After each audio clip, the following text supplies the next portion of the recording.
እንደምን አላችሁ? እኔ አለው እግዚአብሔር ይመስገን ደህና ነኝ።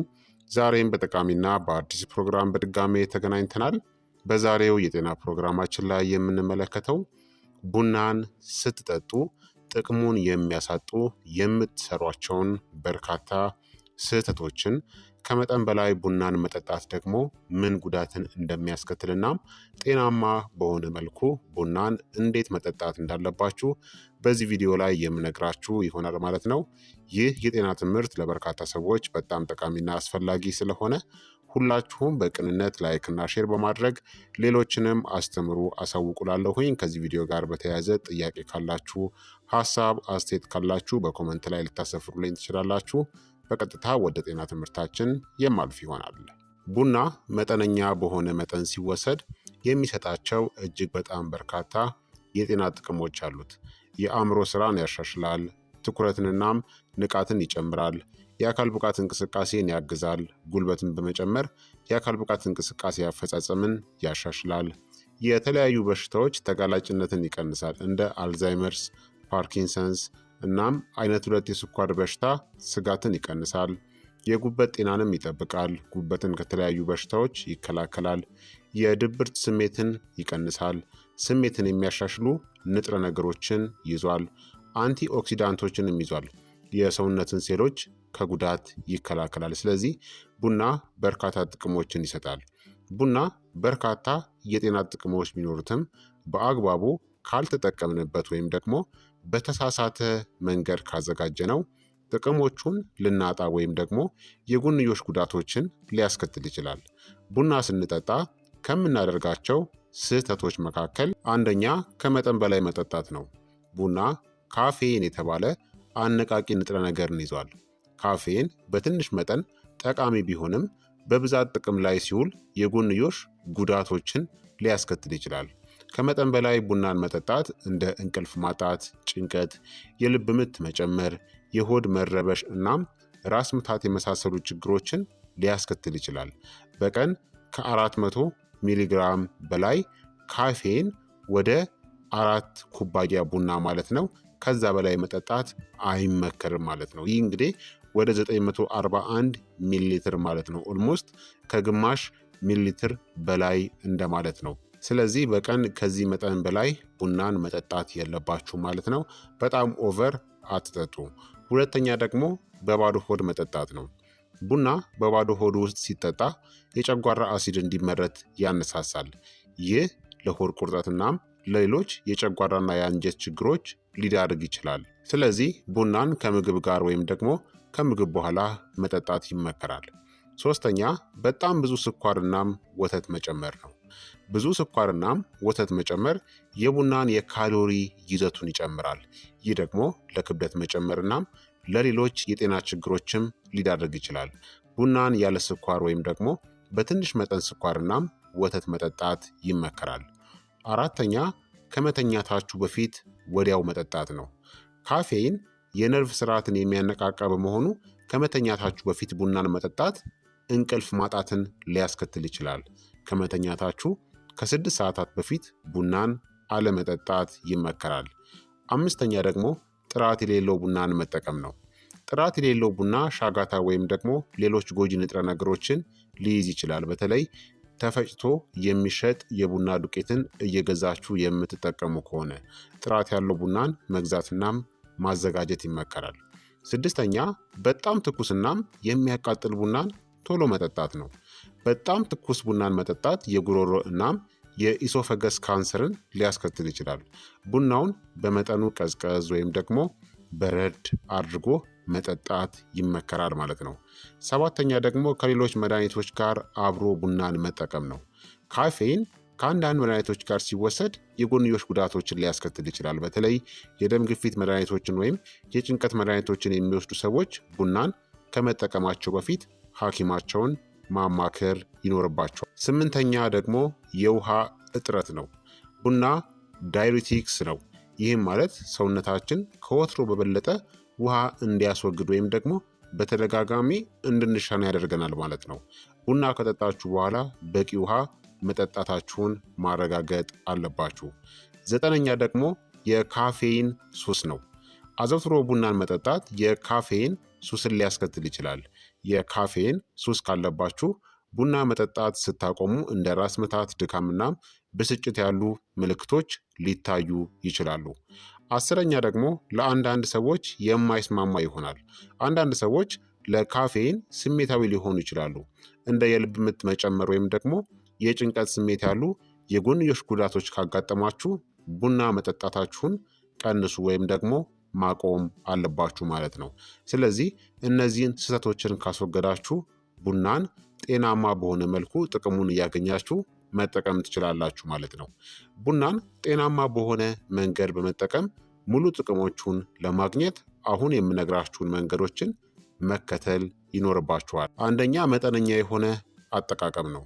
በቀን የምትጠቀሙት ቡና ከ400 ሚሊግራም ካፌን ወይም ደግሞ ከ4 ኩባያ ቡና እንዳይበልጥ ይመከራል። 4 ኩባያ ቡና ወይም ደግሞ 400 ሚሊግራም ካፌን ማለት 940 አካባቢ ሚሊ ሊትር ነው። ያ ማለት ከግማሽ ሊትር በላይም ነው ማለት ነው። ለካፌን ስሜታዊ ከሆናችሁ መጠኑን መቀነስ ወይም ደግሞ ቡናን ሙሉ በሙሉ ማስወገድ ያስፈልጋል። በአጠቃላይ በኢትዮጵያ በስኒ ስለሆነ የምትጠቀሙት ግፋ ቢል ከ4 ስኒ ወይም ደግሞ ከ5 ስኒ ቡና በላይ በቀን ባትጠቀሙ መልካም ነው፣ ጤናማ ከሆናችሁ ማለት ነው። የጤና ችግር ካለባችሁ ግን ማስወገድ ወይም ደግሞ ሐኪማችሁን አስቀድማችሁ ማማከር ወይም መጠኑን መቀነስ ይኖርባችኋል። ሁለተኛ ደግሞ ጥራት ያለው ቡናን መጠቀም አለባችሁ። ጥራት ያለው ትኩስ የተቆላ ቡናን ምረጡ። ኦርጋኒክ ቡናዎችን መምረጥ የተሻለ ነው። የተፈጨ ቡና ከጥቂት ሳምንታት በኋላ ጣዕሙን ስለሚያጣ ሙሉ የቡና ፍሬን ገዝታችሁ በቤታችሁ ውስጥ በመፍጨት አዘጋጅታችሁ መጠጣት ይመከራል ማለት ነው። ሶስተኛ ደግሞ አዘገጃጀቱ ውሃውን የምትጠቀሙትን በንጹህ ውሃ ማዘጋጀት። የተጣራ ውሃ መጠቀም የተሻለ ነው። ቡናውን በጣም ሞቃት አድርጋችሁ አለመጠጣት ይመረጣል። ትንሽ በረድ አድርጉት። ቡና የምታፈሉበትን መሳሪያዎች ወይም ደግሞ እቃዎችን ንጽህናቸውን መጠበቅም ደግሞ አስፈላጊ ነው። አራተኛ ደግሞ የምትጨምሩትን ተጨማሪዎችን መገደብ ወይም መመጠን ነው። ማለትም እንደ ስኳር፣ ክሬም ወይም ደግሞ ሌሎች ጣፋጮችን በትንሹ ብቻ ተጠቀሙ። ከመጠን በላይ ስኳርናም ክሬም ቡና ውስጥ መጠቀም የቡናን የካሎሪ ይዘቱን ይጨምረዋል። ስለዚህ ክብደት እንድትጨምሩ ያደርጋቸዋል ማለት ነው። ተፈጥሯዊ ጣፋጮችን እንደ ቀረፋ ወይም ደግሞ ቫኒላ መጠቀም ትችላላችሁ። አምስተኛ ደግሞ በጊዜ መጠጣት ነው። ከመተኛታችሁ በፊት ቡናን አለመጠጣት ይመከራል። ካፌን እንቅልፍን ሊያስተጓጉል ይችላል። ጠዋት ወይም ደግሞ ከሰዓት በፊት ቡናን መጠጣት ይመረጣል። ማታ ማታ ልትተኙ ስትሉ ቡናን አትጠቀሙ። ስድስተኛ ደግሞ ከምግብ ጋር መጠጣት ነው። በባዶ ሆድ ቡና አለመጠጣት ይመከራል። ይህ የብዙዎች ችግር ነው። ጠዋት ጠዋት እንደተነሱ በባዶ ሆዳቸው ቡናን ይጠጣሉ። ይህ ግን ስህተት ነው። ቡናን ከምግብ ጋር ወይም ደግሞ ከምግብ በኋላ መጠጣት የሆድ መረበሽን ይቀንሳል ማለት ነው። ምግብ ከመመገባችሁ በፊት ቡናን አትጠቀሙ። ሰባተኛ ደግሞ ቡናን ከጠጣችሁ በኋላ በብዛት ውሃን መጠጣት አለባችሁ። ቡና ዳዩሪቲክ ስለሆነ ሰውነታችሁን ለድርቀት ሊያጋልጠው ይችላል። ቡና ከጠጣችሁ በኋላ ውሃን በብዛት መጠጣት አለባችሁ። ስምንተኛ ደግሞ ለራሳችሁ ትኩረት መስጠት ነው። ቡና ሰውነታችሁን እንዴት እንደሚጎዳው ማወቅናም ምልክቶችን መረዳት። ቡና ከጠጣችሁ በኋላ የሚታዩ ምልክቶችን፣ የጎንዮሽ ጉዳቶች ካጋጠማችሁ መጠኑን መቀነስ ወይም ደግሞ ቡናን ማስወገድ። የጤና ችግር ካለባችሁ ደግሞ ቡና ከመጠጣታችሁ በፊት ሐኪማችሁን ማማከር ያስፈልጋል ማለት ነው። ቡና የአእምሮ ንቃትን ይጨምራል። የአካል ብቃት እንቅስቃሴ አፈጻጸምን ለማሻሻል ይረዳል። የአልዛይመርስ እናም የፓርኪንሰን በሽታዎች ተጋላጭነትን ለመቀነስ ይረዳል። የአይነት 2 የስኳር በሽታ ተጋላጭነትን ይቀንሳል። የጉበት ጤናን ለማሻሻል ይረዳል። የድብርት ስሜትን ለመቀነስ ይረዳል። ቡናን ጤናማ በሆነ መንገድ በመጠቀም እነዚህን ጥቅሞችን ማግኘት ትችላላችሁ ማለት ነው። ታዲያ ቡና በልክ ሲጠጣ ብዙ የጤና ጥቅሞች ቢኖሩትም ከመጠን በላይ ግን መጠጣት የጎንዮሽ ጉዳቶችን ያስከትላል ማለት ነው። ከልክ በላይ ቡናን የምትጠቀሙ ከሆነ የሚከተልባችሁን የጤና ጉዳቶችን አሁን እነግራችኋለሁኝ። አንደኛ የነርቭ ስርዓት ችግሮች ነው። እንቅልፍ ማጣት።